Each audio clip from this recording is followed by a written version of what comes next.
descendant of Bharata and the predominant rise of irreligion. At that time, I descend myself.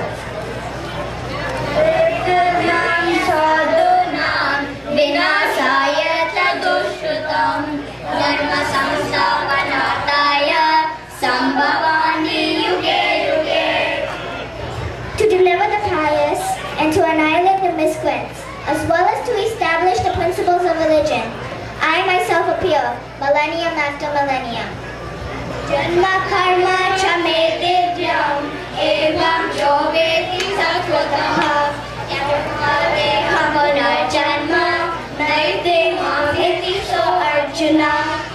One who knows the transcendental nature of my appearance and activities does not, upon leaving the body, take his birth again in this material world, but attains my eternal abode, O Arjuna.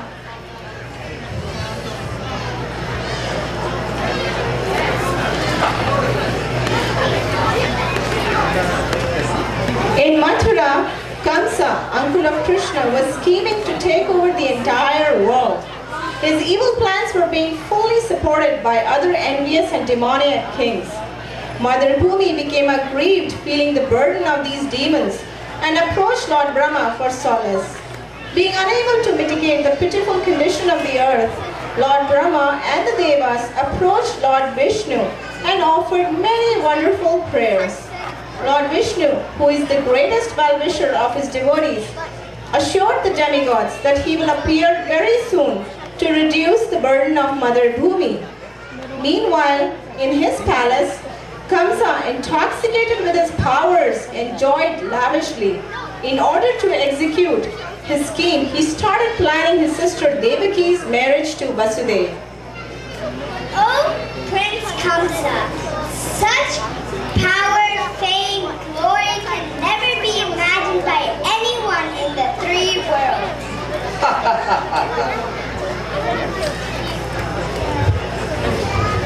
Oh, Prince, you are the most powerful in the history of mankind. Your name is instilling fear in the hearts of all men.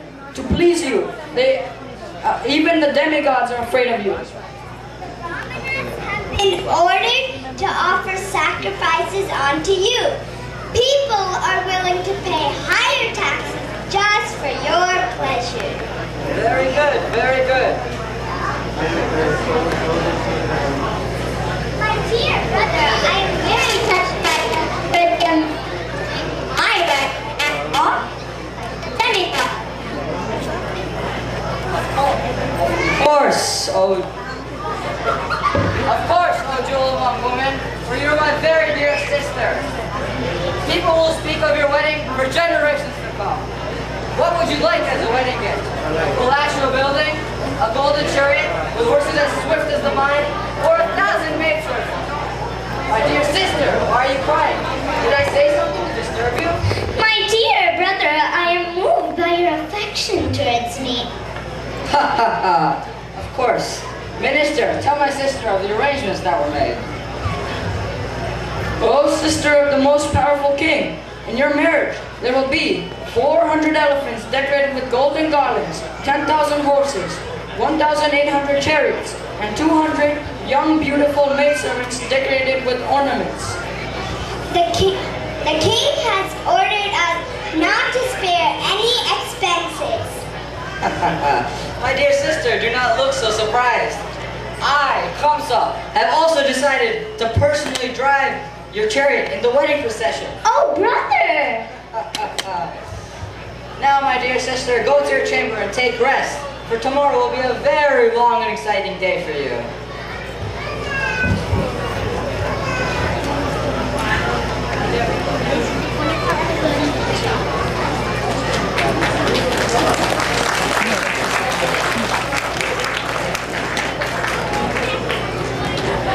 There is a little boy missing from, I think, his parents' presence, and the father is looking for him. His name is Akshay Kapilashmi.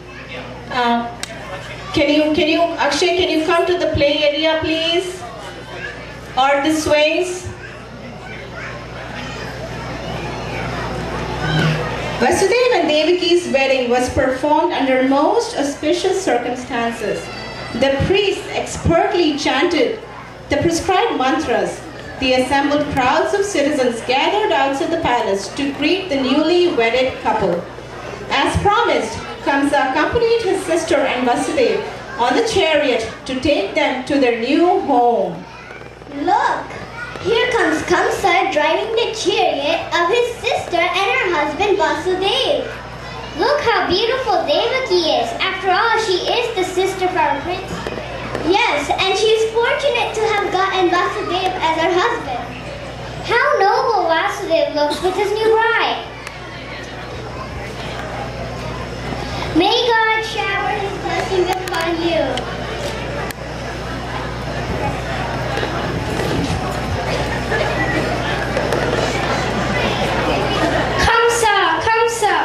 You're such a fool. You're happily driving the chariot of your sister and brother-in-law, but you do not know that the 8th child of this sister will kill you. No, it shall not be. Wait, oh dear brother-in-law, for you are the famous prince of the Bojas. Overcome by fear, would you kill a woman, your own sister, that too, on the auspicious occasion of her marriage? Don't try to flatter me, Vasudeva. Leave me be. Are you afraid of death? Final death is inevitable. From the day you were born, you began to die. It may come now, or in 100 years. Who knows? I'm not afraid of death. Leave me be, Vasudeva. Think of your reputation. How will it look if you commit this abominable act? People will look down upon you. Wow! Dear brother-in-law, you are in no immediate danger from your sister. The danger is from the sons of Devaki. If there are sons born to us, I promise I will personally deliver them to you, and you may act according to your wish. Very well, Vasudeva.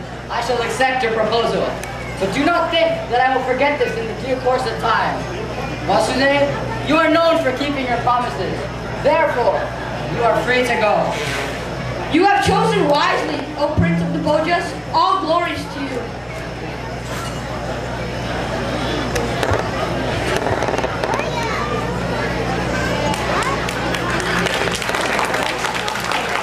Kamsa, as he had promised on the day of their marriage,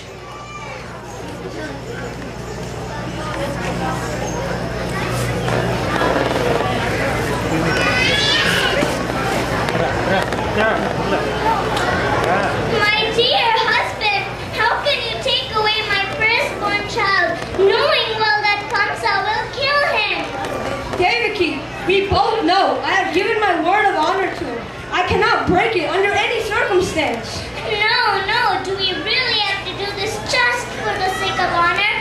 Oh, Vasudeva, are you more attached to your honor than your own child? Devaki, it is beyond my control. I am bound by the ill will of Providence. Now please give me the child.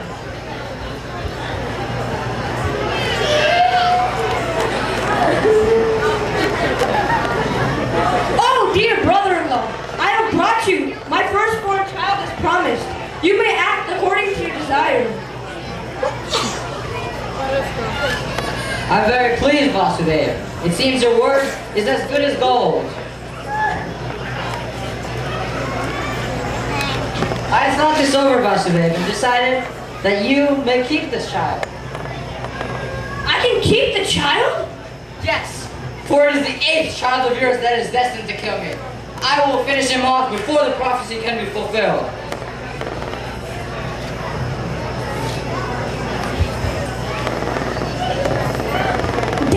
Devaki, he has spared our child. I cannot believe our good fortune. My dear Lord Krishna, thank you for saving our child.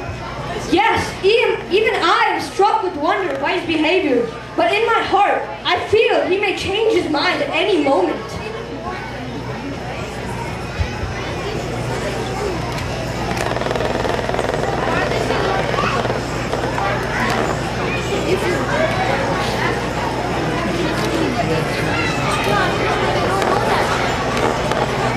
at that time, the great transcendental personality, Narad Muni, paid a visit to Kamsa, for he was very eager to accelerate the descent of Lord Krishna.